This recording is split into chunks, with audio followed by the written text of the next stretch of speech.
ഞങ്ങൾ അപ്പോൾ ഇന്ന് ഒരു ലണ്ടൻ ഹീത്രൂ എയർപോർട്ടിലേക്കുള്ള യാത്ര തുടങ്ങിയിരിക്കുകയാണ്. അപ്പോൾ നിങ്ങൾക്കൂടെ പ്രയോജനപ്പെടുന്ന രീതിയിൽ അപ്പം മോട്ടോർ വേയിൽ നമുക്ക് എങ്ങനെ യാത്ര ചെയ്യാം, എങ്ങനെ നമുക്ക് ഹീത്രൂവിലെത്തി അവിടെ പാർക്ക് ചെയ്ത് നമുക്ക് ആളെ എടുത്ത് പുറത്ത് വരാം എന്ന് അടങ്ങുന്ന ഒരു വീഡിയോ ആണ് ഇന്ന് ഞാൻ ഇവിടെ ചെയ്യുന്നത്.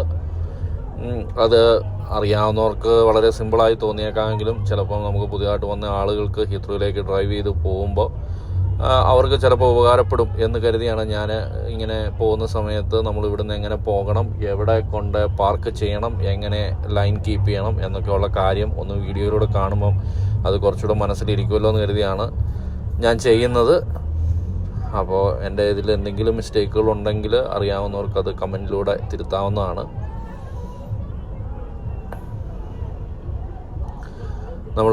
ഞങ്ങൾ നോർത്ത് സൈഡിൽ നിന്ന് സൗത്തിലേക്കാണ് വരുന്നത്. ഞങ്ങൾ നോട്ടിംഗ്ഹാം എന്ന് പറഞ്ഞ സ്ഥലത്തു നിന്നാണ് വരുന്നത്. ഏകദേശം 3 മണിക്കൂറിനടുത്ത് നമുക്ക് ഡ്രൈവ് ഉണ്ട്. അപ്പോൾ ഞങ്ങളുടെ നോർമൽ റോഡിലൂടെ വന്ന് ഇപ്പോൾ ഞങ്ങൾ മോട്ടോർ വേയിലേക്ക് തിരിയുന്നതിനുള്ള ലൈൻ എടുത്ത് ഞങ്ങൾ മോട്ടോർ വേയിലേക്ക് കയറാൻ പോവുകയാണ്. അപ്പോൾ നമ്മൾ ആ മെയിൻ റൗണ്ട് അബൌട്ടിൽ നിന്ന് ഫസ്റ്റ് എക്സിറ്റ് എടുക്കുന്നു. അങ്ങനെ ഫസ്റ്റ് എക്സിറ്റ് എടുത്ത് ഞങ്ങൾ മോട്ടോർ വേയിലേക്ക് പയ്യെ തിരിഞ്ഞ് കയറുന്ന ഇതാണ് നിങ്ങൾ കാണുന്നത്. നമുക്ക് ഫ്രീ ലെഫ്റ്റ് ആയിരുന്നു. അപ്പോൾ അങ്ങനെ നമ്മളിപ്പോൾ ഈ മോട്ടോർ വേയിലേക്ക് മെർജ് ചെയ്ത് കയറുവാണ്. നമ്മുടെ സ്ലിപ്പ് റോഡിൽ നിന്ന് മോട്ടോർ വേ ആയ M1 നമ്മൾ കയറുന്നത്. ഏകദേശം നമുക്കൊരു 120 മൈലോളം ശരിക്കും പറഞ്ഞാൽ നമ്മൾ M1 യാത്ര ചെയ്യുന്നത്. അതിനുശേഷം നമ്മൾ M25 കയറും. പിന്നെ നമ്മൾ ഹീത്രൂവിലേക്കുള്ള എക്സിറ്റ് എടുത്ത് നമ്മൾ അങ്ങനെ ഹീത്രൂവിൽ എത്തിച്ചേരും. നമുക്ക് ഏകദേശം ഇപ്പോൾ കാണിക്കുന്ന 2.25 മണിക്കൂറാണ് ഈ യാത്രയുടെ ദൈർഘ്യം കാണിക്കുന്നത്. ഇപ്പം നമുക്ക് ഈ വീഡിയോ നമുക്ക് 2.25 മണിക്കൂറിൻ്റെ ആവശ്യമില്ലാത്തതുകൊണ്ട് അതിൻ്റെ പ്രസക്തമായ പല ഭാഗങ്ങളും മാത്രം കാണിച്ചുകൊണ്ടാണ് നമ്മുടെ വീഡിയോ പോകുന്നത്. അപ്പോൾ നമ്മൾ മോട്ടോർ വേ കയറി നമ്മൾ സെക്കൻഡ് ലൈൻ കീപ്പ് ചെയ്ത് പോവുകയാണ്. ഇതിപ്പോൾ 4 വരി ഉണ്ടായിരുന്ന പാതയായിരുന്നു. ഇതൊരു സ്ലിപ്പ് റോഡിലേക്ക് നമ്മൾ ഇറങ്ങുകയാണ്. നമ്മുടെ ലെഫ്റ്റ് സൈഡിലൂടെയുള്ള, അതായത് നമ്മൾ മോട്ടോർ വേ പോകുമ്പോൾ നമ്മുടെ സ്പീഡ് കുറയ്ക്കുകയോ കൂട്ടുകയോ ഒന്നും ചെയ്യുന്നില്ല. ലെഫ്റ്റ് സൈഡിലെ ലൈനിൽ നിന്ന് ലെഫ്റ്റ് ലൈനിലെ സ്ലിപ്പ് റോഡിലേക്ക് നമ്മൾ ഇറങ്ങി ആ വരുന്ന സ്പീഡിൽ തന്നെ നമ്മളങ്ങ് ഇറങ്ങി പോവുകയാണ്. ഇപ്പോൾ ആ സ്ലിപ്പ് റോഡിൻ്റെ തന്നെ അതായത് മോട്ടോർ വേയിലേക്ക് ജോയിൻ ചെയ്യാനുള്ള റോഡാണ് നിങ്ങൾ ഇടത് സൈഡിൽ കാണുന്നത്. അവിടെ നിന്നൊരു വണ്ടി വന്ന് ആ വരുന്ന അതേ സ്പീഡിൽ തന്നെ നമ്മളെ ഡിസ്റ്റർബ് ചെയ്യാതെ നമ്മുടെ ലൈനിലേക്ക് കയറി. നമ്മൾ സ്ലോ ഡൗൺ ഒന്നും ചെയ്ത് കൊടുക്കുന്നില്ല. അവർ ആ സ്പീഡ് മെയിൻറ്റെയിൻ ചെയ്ത് അവർ വന്ന് കയറുന്നു. നമ്മൾ പോകുന്ന പോലെ തന്നെ പോകുന്നു. നോർമലി നമ്മൾ അങ്ങനെ മെർജ് ചെയ്യുന്ന സ്ഥലം വരുമ്പോൾ നമ്മൾ നമ്മുടെ ലൈനിൽ നിന്ന് അപ്പുറത്തെ ലൈനിലേക്ക്, നമ്മുടെ വലതുവശത്തെ ലൈനിലേക്ക് മാറി കൊടുക്കും അവർക്ക് സുഗമമായിട്ട് കയറുന്നതിന്. ഇങ്ങനെ ഇപ്പോൾ 3 വരികളിലായി പൊയ്ക്കൊണ്ടിരിക്കുന്ന വണ്ടികൾ നിങ്ങൾക്ക് കാണാൻ സാധിക്കും. അവരുടെ അതാത് സ്പീഡിൽ ആ സ്പീഡ് മെയിൻറ്റെയിൻ ചെയ്ത് ഇങ്ങനെ പോവുകയാണ്. ആർക്കും ഓവർടേക്ക് ചെയ്ത് പോകുന്നതിനോ അല്ലെങ്കിൽ മറ്റു കാര്യങ്ങൾക്കൊന്നും നമ്മൾ സ്ലോ ഡൗൺ ചെയ്യുന്നില്ല. നമ്മൾ നമ്മുടെ സ്പീഡ് കീപ്പ് ചെയ്ത് പൊയ്ക്കൊണ്ടിരിക്കുക. ഇത് പോകുന്ന വഴി ഒരു ആക്സിഡൻറ്റ് കണ്ടിട്ട് ആ ആക്സിഡൻറ്റിന് വേണ്ടി പോലീസ് വന്ന് വണ്ടിയൊക്കെ റിക്കവർ ചെയ്തുകൊണ്ട് പോവുകയാണ് ആക്സിഡൻറ്റ് കഴിഞ്ഞ്. ഇതിപ്പോൾ നമ്മൾ പോകുന്ന വഴിക്കുള്ള റോഡ് വർക്കാണ്. ആ റോഡ് വർക്കിൻ്റെ നിങ്ങൾക്ക് കാണാൻ സൈഡിൽ കുറ്റികൾ വെച്ചിരിക്കുന്നു. അവിടെ സ്പീഡ് ലിമിറ്റ് 50 മൈൽസ്/അവർ ആക്കി കുറച്ചിട്ടുണ്ട്. സാധാരണ നാഷണൽ സ്പീഡ് ലിമിറ്റ് എന്ന് പറയുന്ന മോട്ടോർ വേയിൽ നമുക്ക് 70 വരെ നമുക്ക് പോകാം കാറുകൾക്ക്. പക്ഷേ ഇവിടെ ഇപ്പോൾ 50 പറ്റുള്ളൂ. അത് ആവറേജ് സ്പീഡ് ലിമിറ്റ് ആണ്.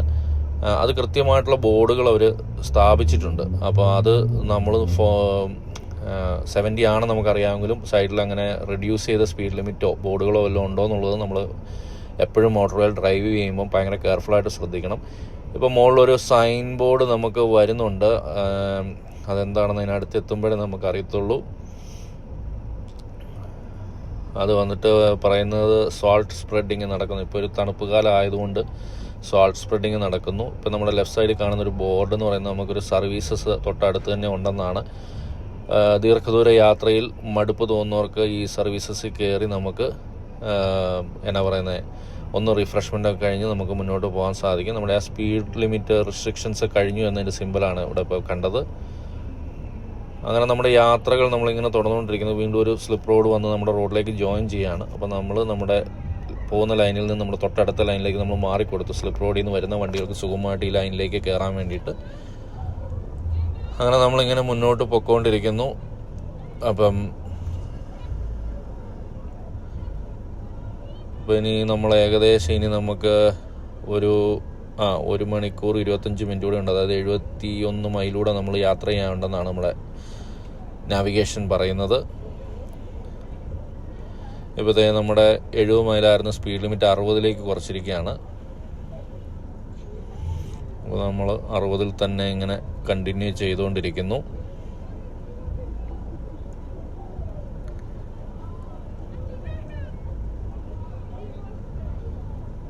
കണ്ടില്ല, നമ്മൾ ആ നടുക്കത്തെ ലൈനിൽ കൂടെ പോകുന്നെങ്കിലും റൈറ്റ് സൈഡിൽ കൂടെ വന്ന് ആ ഡിഫൻഡർ നമ്മുടെ ലൈനിലേക്ക് കയറി നമ്മൾ സ്റ്റോപ്പ് ചെയ്തോ അല്ലെങ്കിൽ നമ്മൾ അതിന് സ്പീഡ് കുറച്ചോ ഒന്നും കൊടുക്കുന്നില്ല. അവർ ആ സ്പീഡ് മെയിൻറ്റെയിൻ ചെയ്ത് പോകുന്നു. ഇപ്പോൾ 60 മൈലായിരുന്നു 50 മൈലിലേക്ക് വരികയും ആ 50 മൈലായിരുന്നത് ഒരു ലൈൻ ക്ലോസ് ചെയ്ത് 40 മൈലാക്കി. അത് ആക്സിഡൻറ്റ് കൊണ്ടെന്നാണ് അവർ പറഞ്ഞിരിക്കുന്നത്. ഇപ്പോൾ ആ റെസ്ട്രിക്ഷൻസ് കഴിഞ്ഞ് നമ്മൾ അവിടെ പാസ് ചെയ്യുകയാണ്.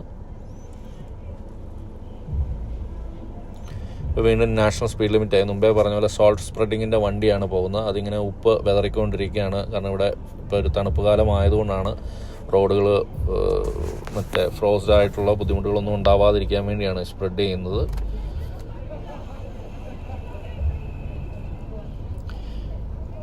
യാത്രക്കാരുടെ സുരക്ഷ ഉറപ്പുവരുത്തുന്നതിന് സർക്കാരിനെ കൊണ്ട് പറ്റുന്നതൊക്കെ അവർ ചെയ്യുന്നതാണ് നമ്മളിപ്പോൾ കണ്ടത്.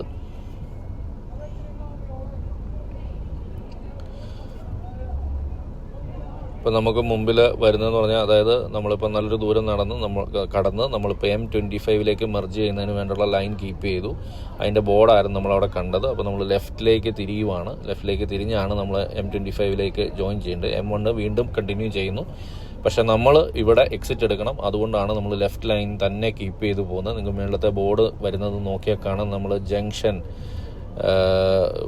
ആ ജംഗ്ഷനിൽ വന്ന് നമ്മൾ അവിടെ ഇറങ്ങുവാണ് M25ലേക്ക്.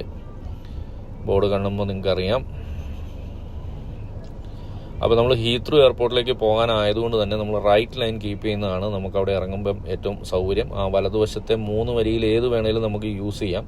അപ്പോൾ നമ്മൾ ആ റൈറ്റ് ലൈനിലേക്ക് നമ്മൾ കീപ്പ് ചെയ്യും. ലെഫ്റ്റ് ലൈനിൽ തന്നെ 2 ഇതുണ്ട്. അവിടെ റോഡിൽ മാർക്കിംഗ് ഉണ്ട് ഹീത്രൂ എന്നുള്ള. അപ്പോൾ ആ ഹീത്രൂ എന്നുള്ള മാർക്കിങ്ങിൽ നമ്മൾ നിന്ന് പോവുക. അത് ഇച്ചിരി മുന്നോട്ട് ചെല്ലുമ്പോൾ നിങ്ങളുണ്ട് ഇപ്പോൾ തന്നെ അത് ഓൾമോസ്റ്റ് 3 ലൈൻ ആയിട്ടുണ്ട്. ആ 3 ലൈനിൽ ഈ അവസാനത്തെ 2 ലൈനിൽ ഏതിൽ വേണമെങ്കിലും നമുക്ക് എന്നാൽ ഹീത്രൂയിലേക്ക് പോകാം. മറ്റേ അപ്പുറത്തെ അങ്ങേയറ്റത്തെ ലൈൻ എന്ന് പറഞ്ഞാൽ സ്റ്റാൻസ്റ്റഡ് പോകുന്നവർക്ക് പോകാനുള്ള അതിന് വേണ്ടിയിട്ടുള്ള മോട്ടോർവേ കീപ്പ് ചെയ്യാനുള്ളതാണ്. അപ്പോൾ നമ്മൾ ഹീത്രൂവിനായതുകൊണ്ടാണ് നമ്മൾ റൈറ്റ് ലൈൻ തന്നെ കീപ്പ് ചെയ്ത് പോകുന്നത്. നമ്മൾ ഇതിൻ്റെ തുടക്കത്തിൽ പറഞ്ഞ പോലെ നമ്മൾ M1ലേക്ക് മെർജ് ചെയ്ത് കയറിയ പോലെ തന്നെ ഈ M25ലേക്ക് നമ്മളിപ്പോൾ മെർജ് ചെയ്ത് കയറുവാണ്.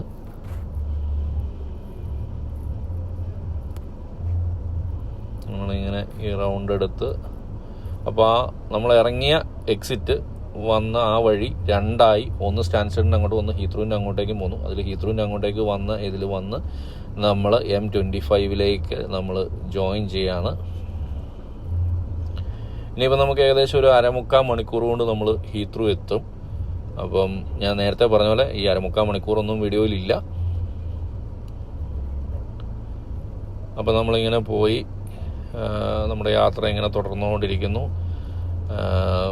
നമ്മൾ ശരിക്കും ഇനിയിപ്പോൾ എടുക്കേണ്ട എക്സിറ്റ് നമ്മൾ ഉദ്ദേശിച്ചിരിക്കുന്നതെന്ന് പറഞ്ഞാൽ അത് ശരിക്കും 13ാമത്തെ എക്സിറ്റ് ആണ് നമ്മൾ ഇനി എടുക്കുന്നത്. കാരണം 14 നമ്മൾ എടുക്കേണ്ടത് എങ്കിൽ പോലും, അതായത് കണ്ടോ ഈ എക്സിറ്റാണ് നമ്മൾ എടുക്കേണ്ടത് 14ാമത്തെ. പക്ഷേ നമ്മുടെ ഇതുവരെ ലാൻഡ് ചെയ്യാത്തതുകൊണ്ട് നമ്മൾ 13 എടുത്തിട്ട് അവിടെ ഒരു മാക്ഡൊണാൾഡ്സ് ഉണ്ട്. അപ്പോൾ അവിടെ പോയി വെയിറ്റ് ചെയ്തിട്ടാണ് പുള്ളി വന്ന് ഇമിഗ്രേഷൻ കഴിഞ്ഞ് പെട്ടിയൊക്കെ കിട്ടിയെന്ന് അറിഞ്ഞിട്ടേ നമ്മൾ ആ മാക്ഡൊണാൾഡ്സിൽ നിന്ന് അങ്ങോട്ട് പോവുള്ളൂ. അപ്പോൾ നമുക്ക് ആ മാക്ഡൊണാൾഡ്സ് കയറി ഒരു കാപ്പിയൊക്കെ കുടിച്ച് നമുക്ക് സുഖമായിട്ടൊന്ന് റിഫ്രഷ്മെൻ്റൊക്കെ കഴിഞ്ഞ് നമുക്ക് വെയിറ്റ് ചെയ്തിരിക്കാം. അവിടെ നമുക്ക് 90 മിനിറ്റ്, അതായത് 90 മിനിറ്റോളം നമുക്ക് പാർക്കിംഗ് ഉണ്ട്. ഫ്രീ പാർക്കിംഗ് ആണ്. അല്ലെങ്കിൽ ഹീത്രൂ അടുത്ത് നമുക്ക് എവിടെയെങ്കിലും പാർക്കിംഗ് എന്ന് പറഞ്ഞാൽ അതൊരു ഏറ്റവും ബുദ്ധിമുട്ട് പിടിച്ച ഒരു കാര്യമാണ്. അപ്പോൾ നമ്മൾ അങ്ങനെ 13 എക്സിറ്റ്, അതായത് സ്റ്റെയിൻസിലേക്കുള്ള എക്സിറ്റ്, ഹോൺസ്ലോ അല്ലെ സ്റ്റെയിൻസിലേക്കുള്ള എക്സിറ്റാണ് നമ്മൾ എടുക്കുന്നത്. ജംഗ്ഷൻ 13 നിന്നാണ് ആ എക്സിറ്റ് എടുക്കുന്നത്. നമ്മൾ ആ എക്സിറ്റ് എടുത്ത് ചെല്ലുന്ന ഒരു റൗണ്ട് ആ റൗണ്ട് അബൌട്ടിൽ ഫസ്റ്റ് എക്സിറ്റ് ആണ് നമ്മൾ എടുക്കുന്നത്. നമ്മുടെ നാവിഗേഷൻ ചിലപ്പോൾ നമ്മൾ തിരിച്ച് ഹീത്രൂയിലേക്കാണ് നമ്മൾ വെച്ചിരിക്കുന്നതെങ്കിൽ കൊണ്ടുപോകാൻ വേണ്ടി വീണ്ടും കറക്കാൻ ശ്രമിക്കും. പക്ഷേ നമ്മൾ ഇന്നപോലെ മാക്ഡൊണാൾഡ്സിലോട്ട് ആയതുകൊണ്ട് ഫസ്റ്റ് ലൈനിൽ തന്നെ നിന്ന് ലെഫ്റ്റിലേക്ക് തന്നെ നമ്മൾ പോവുക. ഇതിപ്പോൾ നമുക്കൊരു സിഗ്നൽ കിട്ടി. ഇനിയിപ്പോൾ നമ്മൾ ആ സിഗ്നലിൽ വെയിറ്റ് ചെയ്യുകയാണ്. സിഗ്നൽ ആയിക്കഴിഞ്ഞാൽ നമുക്ക് പോവാം. അങ്ങനെ കട്ട വെയിറ്റിംഗ് ആണ്. ഓക്കെ, സിഗ്നലായി, നമുക്ക് മുന്നോട്ട് പോകാം. അപ്പോൾ ഞാൻ നേരത്തെ പറഞ്ഞ പോലെ തന്നെ നമ്മൾ ലെഫ്റ്റിലേക്കാണ് പോകുന്നത്. അവിടെ റോഡിൽ എഴുതിയിട്ടുണ്ട് A30 എന്ന്. A30യിലാണ് പോകുന്നത്. ഇവിടെ ഓരോ റോഡുകൾക്ക് നമുക്ക് നമ്പറുകളുണ്ട്. അപ്പോൾ ആ നമ്പറുകളൂടെ നോക്കി വേണം നമ്മൾ ഓടിക്കാൻ. അപ്പോൾ നമുക്ക് കൃത്യമായ ലൈൻ കീപ്പ് ചെയ്ത് നമുക്ക് പോകാൻ പറ്റും. അങ്ങനെ വീണ്ടും ഒരു സിഗ്നൽ വന്നു. ആ സിഗ്നൽ നമ്മൾ കടന്നു പോയിക്കൊണ്ടിരിക്കുന്നു. ഇനിയിപ്പോൾ നമുക്ക് നേരെ നമ്മൾ നമ്മുടെ റൈറ്റ് സൈഡ് കീപ്പ് ചെയ്താണ് നമ്മൾ പോകേണ്ടത്. കാരണം നമ്മുടെ റൈറ്റ് സൈഡിലാണ് ഈ പറഞ്ഞ മാക്ഡൊണാൾഡ്സ് വരുന്നത്. അപ്പോൾ നമ്മൾ റൈറ്റ് ലൈൻ കീപ്പ് ചെയ്ത് പോവുകയാണെങ്കിൽ സുഖമായിട്ട് അവിടെ ചെന്ന് നമുക്ക് തിരിഞ്ഞ് ഈ മാക്ഡൊണാൾഡ്സിലേക്ക് കയറാം.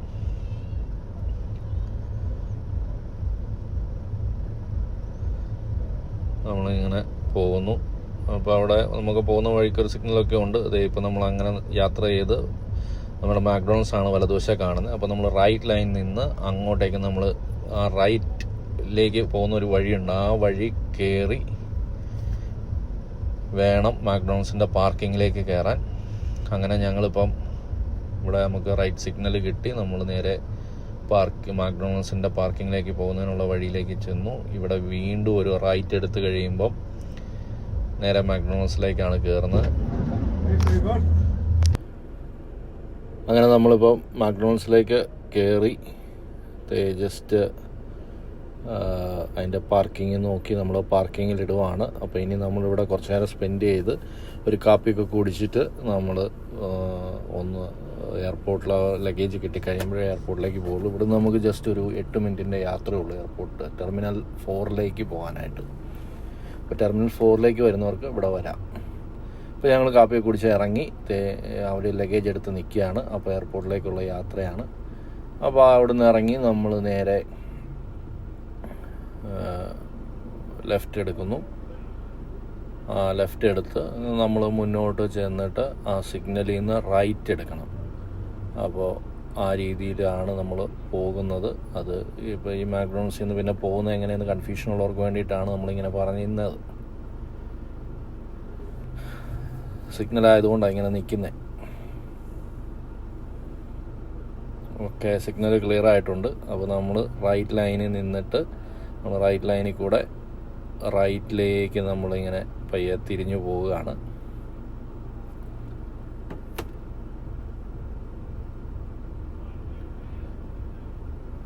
ഇനി നമ്മൾ ഇച്ചിരി മുന്നോട്ട് ചെല്ലുമ്പോൾ ഒരു റൗണ്ട് അബൌട്ട് വരും. ആ റൗണ്ട് അബൌട്ടിൽ നമ്മൾ ഫസ്റ്റ് എക്സിറ്റ് എടുത്ത് വേണം പോകാൻ. നമ്മൾ ടെർമിനൽ 4ലേക്ക് പോകുന്ന വഴിയാണ്. അപ്പോൾ നമ്മൾ ഇവിടെയും ഈ പറഞ്ഞ പോലെ സിഗ്നലിന് വെയിറ്റ് ചെയ്യുമായിരുന്നു. സിഗ്നൽ കിട്ടി. നമ്മളിപ്പോൾ മുന്നോട്ട് ചെല്ലുമ്പോൾ ഒരു ഇച്ചിരി ദൂരം അങ്ങോട്ട് മുന്നോട്ട് ചെന്ന് കഴിയുമ്പോൾ നമുക്ക് വീണ്ടും ഒരു എന്നാ പറയുന്നത്, നമ്മളൊരു ലെഫ്റ്റ് എടുക്കണം. അവിടുന്ന് ലെഫ്റ്റ് എടുക്കാനായിട്ടുള്ള ലൈൻ നമ്മൾ കീപ്പ് ചെയ്തു. അപ്പോൾ നമ്മൾ അങ്ങനെ അവിടുന്ന് ലെഫ്റ്റ് എടുത്ത് എയർപോർട്ടിൻ്റെ അങ്ങോട്ടേക്കുള്ള വഴിയിലാണ് നമ്മളിപ്പോൾ ഉള്ളത്. അപ്പോൾ ഇനി മുന്നിൽ ചെല്ലുമ്പോൾ നമുക്കൊരു റൗണ്ട് അബൌട്ടാണ്. നമ്മൾ ആ റൗണ്ട് അബൌട്ടിലേക്ക് അപ്രോച്ച് ചെയ്യുകയാണ്.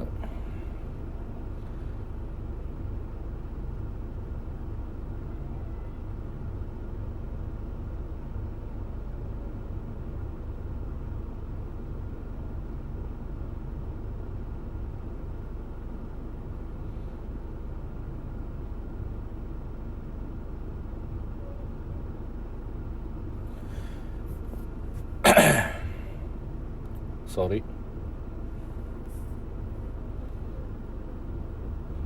ഇപ്പോൾ നമ്മൾ ഈ റൗണ്ട് അബൌട്ട് എടുത്ത് അങ്ങോട്ട് ചെല്ലുമ്പോൾ തന്നെ നമുക്ക് അവിടെ ദൂരെ ഒരു ഫ്ലൈറ്റിൻ്റെ ഇത് കാണാൻ പറ്റുന്നുണ്ട്. അപ്പോൾ അത് ഏതൊരു ഫ്ലൈറ്റ് അവിടെ സൈഡിൽ ഒതുക്കിയിട്ടിരിക്കുക. ഇനി നമ്മൾ വീണ്ടും രണ്ടാമത്തെ റൗണ്ട് അബൌട്ട് വന്നു. അവിടെ നമ്മൾ റൈറ്റ് എടുത്ത് ചെന്ന് കഴിഞ്ഞാൽ പിന്നെ ലെഫ്റ്റ് എടുക്കുമ്പോഴാണ് നമ്മുടെ എയർപോർട്ടിലേക്കുള്ള എൻട്രൻസ് എന്ന് പറയുന്നത്. അങ്ങനെ നമ്മളിവിടത്തെ ലെഫ്റ്റ് കുറച്ച് മുന്നോട്ട് വന്നിട്ടായി ലെഫ്റ്റ് എടുക്കണ്ടേ. അത് അങ്ങനെ നമ്മൾ ലെഫ്റ്റ് എടുത്ത് എയർപോർട്ടിൻ്റെ ഡ്രോപ്പ് ഓഫ് അല്ലെങ്കിൽ ഷോർട്ട് സ്റ്റേ എന്ന് പറയുന്ന ഏരിയയിലേക്കാണ് നമ്മളിപ്പോൾ ചെന്ന് കയറാൻ പോകുന്നത്. അപ്പോൾ നമുക്ക് അവിടെ കാണാൻ സാധിക്കും ഒരു ഫ്ലൈറ്റ് അവിടെ ഇങ്ങനെ വെച്ചിരിക്കുന്നത്. ടെർമിനൽ 4ൻ്റെ അവിടെ ഖത്തർ എയർവേസിൻ്റെ ഇതാണുള്ളത്. അപ്പോൾ ആ ഖത്തറിൻ്റെ ഒരു ഇതിലുള്ള ഒരു ഫ്ലൈറ്റിൻ്റെ ഒരു ഇതാണ് അവിടെ ചെയ്തു വെച്ചിരിക്കുന്നത്. വലതുവശത്ത് നിങ്ങൾക്കത് കാണാൻ സാധിക്കുന്നുണ്ട്. അങ്ങനെ നമ്മൾ അവിടുന്ന് ലെഫ്റ്റ് എടുത്ത് നിങ്ങൾക്ക് കാണാം അത് 2 ലൈനാണുള്ളത്. അതിലേത് ലൈൻ വേണമെങ്കിലും നമുക്ക് നിൽക്കാം. അത് കഴിഞ്ഞ് ഡ്രോപ്പ് ഓഫ് ആണെങ്കിൽ നമ്മൾ ഇടതുവശത്തെ ലൈനിൽ കീപ്പ് ചെയ്യുക. അതല്ല നമ്മൾ പാർക്കിങ്ങിലിട്ടിട്ടാണ് നമ്മൾ പോകാൻ ഉദ്ദേശിക്കുന്നത്, അതായത് പിക്കപ്പിന് വരുന്നതെങ്കിൽ വലതുവശത്തെ ലൈൻ കീപ്പ് ചെയ്ത് ഷോർട്ട് സ്റ്റേയുടെ പാർക്കിങ്ങിലേക്ക് നമ്മൾ പോകണം. നമുക്ക് ശരിക്കും പിക്കപ്പ് ആയതുകൊണ്ട് നമുക്ക് ഏറ്റവും താഴത്തെ നിലയിലേക്കാണ് പോകേണ്ടത്. അപ്പോൾ നമ്മളിപ്പം പിക്കപ്പിനായതുകൊണ്ടാണ് നമ്മൾ വലതുവശത്തെ ലൈനിൽ നിന്ന് നമ്മൾ പാർക്കിങ്ങിലേക്ക് പോകുന്നത്. ഇപ്പോൾ ചെറിയൊരു ട്രാഫിക് ഉണ്ട്. ഈ സമയമായതുകൊണ്ട് ഒരുപാട് ആളുകൾ വരുന്നുണ്ട്, അതുകൊണ്ടാണ്. ഇപ്പോൾ നമ്മൾ അങ്ങനെ അങ്ങോട്ടേക്ക് പോകുന്നു. ഇനിയിപ്പോൾ അവിടെ ഒരു ബാരിയറുണ്ട്. ആ ബാരിയറിൻ്റെ അവിടെ നിന്ന് ടിക്കറ്റ് എടുത്ത് വേണം നമ്മൾ അകത്തോട്ട് കയറാൻ. അപ്പോൾ ഡ്രോപ്പ് ഓഫ് ആണ്. നമ്മൾ ജസ്റ്റ് ഇടതുവശത്തെ ലൈനിൽ നിന്ന് നേരെ മുന്നോട്ട് പോയി അവിടെ നമുക്കൊരു സ്ഥലമുണ്ട്. അവിടെ ഡ്രോപ്പ് ഓഫ് ചെയ്ത് അവിടെ ഈ ലെഫ്റ്റിൽ കാണുന്ന ആ മേളിൽ തന്നെയാണ് നമ്മുടെ ഡിപ്പാർച്ചർ. നമ്മൾ അറൈവൽ ഏറ്റവും താഴെ ആയതുകൊണ്ടാണ് നമ്മൾ പാർക്കിങ്ങിലേക്ക് പോകുന്നത്. അങ്ങനെ പാർക്കിംഗ് എടുത്ത് നമ്മൾ നേരെ ടിക്കറ്റിന് വേണ്ടി വെയിറ്റ് ചെയ്യുന്നു.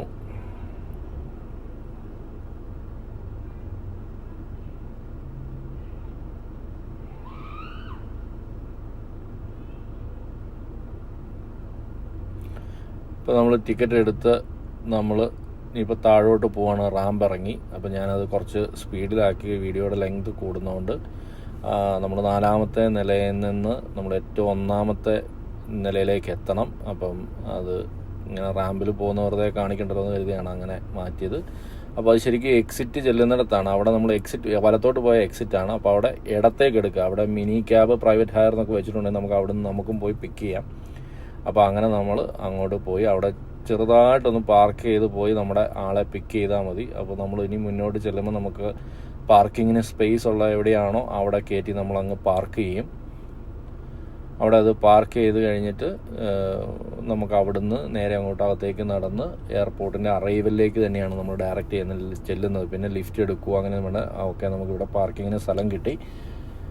അപ്പം നമ്മളിവിടെ പാർക്ക് ചെയ്യുന്നു. വലിയൊരു ഏരിയ തന്നെയാണ് അത്. കാരണം ഇതങ്ങനെ മിനി ക്യാബ്, പ്രൈവറ്റ് ഹയറിന് വേണ്ടി എന്നുള്ള രീതിയിൽ വെച്ചിരിക്കുന്നതുകൊണ്ട് അവിടെ അധികം വലിയ തിരക്കുണ്ടാവില്ല. അപ്പോൾ നമുക്ക് പാർക്ക് ചെയ്യാൻ ഇഷ്ടംപോലെ സ്പേസ് ഉണ്ടാവും. നമ്മളവിടെ പാർക്ക് ചെയ്തു. അപ്പോൾ ഞാൻ എന്നിട്ട് നേരെ എയർപോർട്ടിലേക്ക് നടന്നു പോകുന്നു. ഇത് കണ്ടോ, ഇങ്ങനെ നമ്മൾ നേരെ ആ ഫ്രണ്ടിൽ കാണുന്ന എയർപോർട്ടിന് അറൈവൽസ് ആണ്. അപ്പോൾ നമുക്കിതിൽ അങ്ങോട്ട് നടന്നു ചെന്ന് നേരെ അതിലേക്ക് കയറി നമ്മുടെ ആളെ നമുക്ക് പിക്ക് ചെയ്ത് നമുക്ക് തിരിച്ചു പോകാവുന്നതാണ്. നമുക്ക് കാണാം ടെർമിനൽ 4 എന്ന് എഴുതിയേക്കുന്നത്. ഓക്കെ, അങ്ങനെ ഞാൻ പിക്ക് ചെയ്ത് തിരിച്ചു വന്ന് കാറെ കയറി കാർ എടുത്തു. ഇനിയിപ്പോൾ നമ്മൾ നേരെ ഇവിടുന്ന് എക്സിറ്റ് എടുത്ത് പോവുകയാണ്. ഇപ്പോൾ ജസ്റ്റ് നമ്മൾ അങ്ങനെ തന്നെ അവിടെ നിന്ന് ഇറങ്ങി വലത്തോട്ടെടുത്ത് അവിടെ പിന്നെ എക്സിറ്റിൻ്റെ സൈൻ ബോർഡ് ഉണ്ട്. ആ സൈൻ ബോർഡ് നോക്കി നമ്മളങ്ങ് പോയാൽ മതി. അങ്ങനെ നമ്മൾ എക്സിറ്റ് എടുത്ത് ബാരിയർ വന്ന് നമുക്കിതിൻ്റെ പേയ്മെൻറ്റ് നമുക്ക് അവിടെ വണ്ടി എടുക്കുന്നതിന് മുമ്പ് കൊടുക്കാൻ സൗകര്യമുണ്ട്. ഇല്ലെങ്കിൽ ബാരിയറിൻ്റെ അടുത്താണെങ്കിലും നമുക്ക് കാർഡ് പേയ്മെൻറ്റ് ചെയ്യാം. ക്യാഷ് പേയ്മെൻറ്റ് ആണെങ്കിൽ വണ്ടി എടുക്കുന്നതിന് മുമ്പ് തന്നെ പേയ്മെൻറ്റ് ചെയ്യണം. ഞങ്ങൾ കാർഡ് പേയ്മെൻ്റ് ആയിരുന്നു. അതുകൊണ്ട് തന്നെ ബാരിയറിൻ്റെ അടുത്തേക്ക് വന്ന് ബാരിയറിനടുത്താണ് പേയ്മെൻറ്റ് നടത്തിയത്. ഇങ്ങനെ നമ്മൾ പേയ്മെൻറ്റ് നടത്തി കഴിയുമ്പോൾ ഫ്രണ്ടിലത്തെ ആ ബാർ നമുക്ക് പൊക്കി തരുമ്പോൾ നമ്മൾ ഡ്രൈവ് ചെയ്താൽ മതി. അപ്പോൾ ആദ്യം തന്നെ ടിക്കറ്റ് ഇട്ടിട്ട് ടിക്കറ്റ് തിരിച്ചെടുക്കുക. അപ്പോഴാണ് അതിൻ്റെ എമൗണ്ട് കാണിക്കുന്നത്. എന്നിട്ട് നമുക്ക് കാർഡ് വെച്ച് പേ ചെയ്യാം. പേ ചെയ്ത് കഴിയുമ്പോൾ നമ്മുടെ ബാരിയർ നമുക്കായിട്ട് ഓപ്പൺ ചെയ്ത് തരും. അങ്ങനെ ഞങ്ങൾക്ക് ഓപ്പൺ ചെയ്ത് തന്ന് ഞങ്ങൾ ഇപ്പോൾ അങ്ങനെ മുന്നോട്ടേക്ക് ഞങ്ങളുടെ തിരിച്ച് വീണ്ടും 3 മണിക്കൂർ അടുത്ത് ഉള്ള യാത്രയായ ഞങ്ങൾ നോട്ടിംഗ്ഹാം എന്ന് പറഞ്ഞ സ്ഥലത്തു നിന്നാണ് വന്നത്. അങ്ങോട്ടേക്ക് ഞങ്ങൾ മടങ്ങിപ്പോവാണ്. അപ്പോൾ അതിന് ഞങ്ങൾക്ക് ഇനിയിപ്പോൾ ആദ്യം തന്നെ M25 പിടിക്കണം. അതിനുശേഷം ഞങ്ങൾക്ക് M1 പിടിക്കണം. അപ്പോൾ M25 പിടിക്കുന്നതിന് വേണ്ടിയുള്ള യാത്രയിലാണ്. ഞാൻ മുമ്പേ പറഞ്ഞ ഖത്തറിൻ്റെ ആ ഒരു ഫ്ലൈറ്റിൻ്റെ ഡിസൈൻ വെച്ചിരിക്കുന്ന അവിടെ പാസ് ചെയ്ത് അങ്ങോട്ട് പോവുകയാണ്. ഇവിടെ നമ്മൾ ലെഫ്റ്റ് എടുത്ത് ഇറങ്ങിക്കഴിഞ്ഞാൽ പിന്നെ മോട്ടോർവേയിലേക്കുള്ള വഴി ആയതുകൊണ്ട് നമ്മുടെ ഈ വീഡിയോ ഞാൻ ഇവിടെ കൊണ്ട് അവസാനിപ്പിക്കുകയാണ്. അപ്പം എയർപോർട്ടിൽ പോകുന്നവർക്ക് നിങ്ങൾക്കത് ഹെൽപ്ഫുൾ ആവും എന്ന് വിചാരിക്കുന്നു.